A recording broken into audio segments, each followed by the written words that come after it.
I'm Dave at Hardy Scale Models, and this is my review of the 1 to 32 scale Revell Tornado GR1 Gulf War scheme. First of all, I think the first thing I could say about this kit is that it's actually very reasonably priced. I think the RRP for this kit is at the minute is £50. And to be honest, most places I've seen this advertised now, you can get it a lot cheaper than that. I actually got it for £25 in a sale.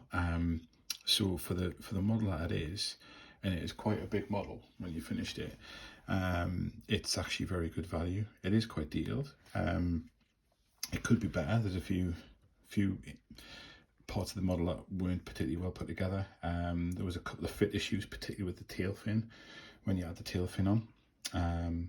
But that's to be expected. It's not ideal, but you can work around it. But the worst part of the actual plastic parts of the kit themselves was the amount of flash that was on the different parts. It's particularly around the landing gear, the rear landing gear. The model was covered in flash, which all had to be trimmed off and sanded down.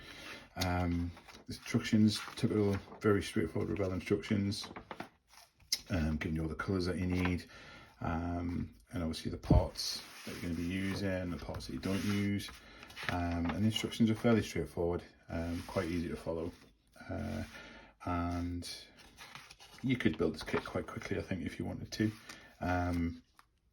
It wouldn't particularly take that long if you had a lot of time to spend it. It took me about 6 months, but that was basically because I was building a lot of 1 to 72 kits at the same time, and this was kind of my go-to one that I kept going back to. But excuse all the scribbles in the instructions, that's just me just making sure I hadn't forgotten anything.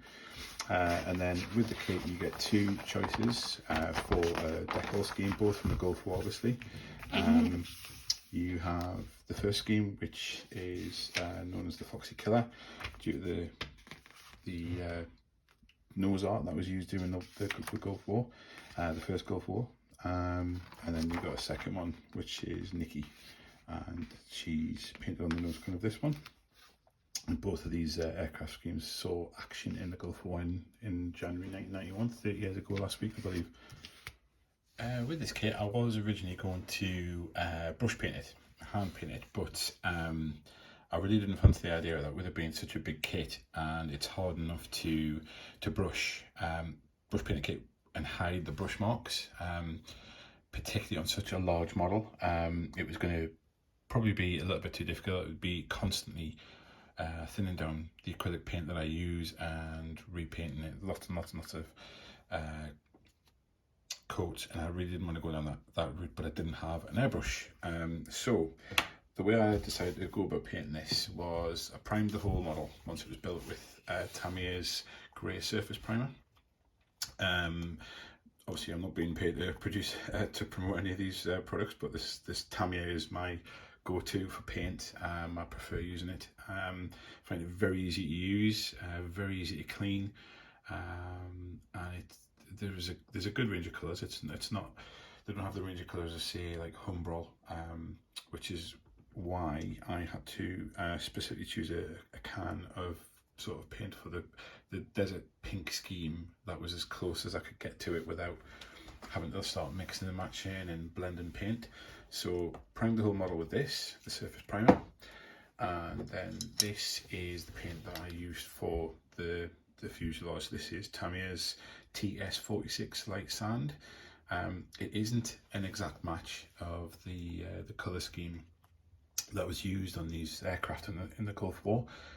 Obviously it was called Desert Pink. It had a tinge of pink to it, but this is a very close match, which you'll see from the photographs that I've shared on the video of my finished build. These again these are very good quality paints from Tamier. They're not hard to get. eBay, online model shops, most of them have supplies of this, and I think I went through a can and a bit once I put on 2 or 3 coats, and again that's come out with very good results. Panel lines, I used Tamier's panel line accent colour dark brown. The black is too much. You can't use black panel lines on a desert camouflage aircraft, it doesn't look right. So I went with the dark brown. These are a little bit more difficult to get. Unfortunately, they're not really supplied widely in the UK. So a lot of the time when you buy these, you end up getting them delivered from Eastern Europe, the States, or Japan itself. But they are very, very good. There's lots of panel washes out there, lots of washes, sorry, that you can get. I've tried a few. Ultimate Modelling Products do one, dark dirt wash, sorry, which is very good, very easy to use. But for this one, I used the Tamiya dark brown paneling accent colour.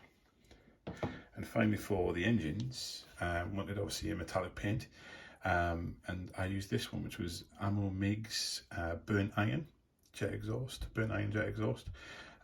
for the tailpipes in the aircraft. That was very easy to use. It's acrylic. I prefer working with acrylics. I'm not a big fan of enamels or lacquers, but that's it. They're the paints I used. The biggest problem I had with this kit, to be honest, I did have a few fit issues, like I said, but the biggest problem I had with the kit was actually with the decals, or decals. I don't know if there's a rule on what they're supposed to be called, but I've always called them decals, decals, whatever. They were not great. In fact, they were awful. I had a real issue with getting them to stick, getting them to stay down, despite the fact that I gloss clear coated the aircraft before I started painting. Before I started sticking the decals down. They still didn't stick very well. Even using Microset, which is the sort of popular one that people use, and Microsol, the two setting solutions, again, used those as I would normally do and had real issues. Some of the decals were peeling off, some of the decals were bubbling, silvering, so it wasn't great. It took a lot of work to get them where I wanted them to be. So that wasn't great. It was a bit of a pain, bit of an effort, which was a shame coming to the end of the build that I had those problems. So this is the final model. This is where I've got it to. Best that I can do. Like I say, I'm not an expert and I wouldn't profess to be. I just like to sort of share my experiences with where I'm getting with aero modelling, and hopefully give some pointers to people when they're doing the kits themselves. So it was a good kit to build. It was enjoyable, apart from, like I say, the decals. Kit fit sort of misfits and filling in gaps. I'm used to doing that. Doesn't bother me that much, to be honest, but the decals were a real pain. However, it's come out okay. The panel lines look all right to me. A little bit of weathering on the undercarriage. Just using, again, panel lines, or using some of the weathering kit that you can get. And this one on the back here on the tail, the Tornadoes do get a lot of smoke build up on the tail, and exhaust build up, and that was done using the Tamiya weathering kit that you can buy. It looks like a little makeup pad. So yeah, this is the final kit that I've come up with. Sorry, my workbench in the background there, sorry. So yeah, it's looking alright for me. I'm happy with the results.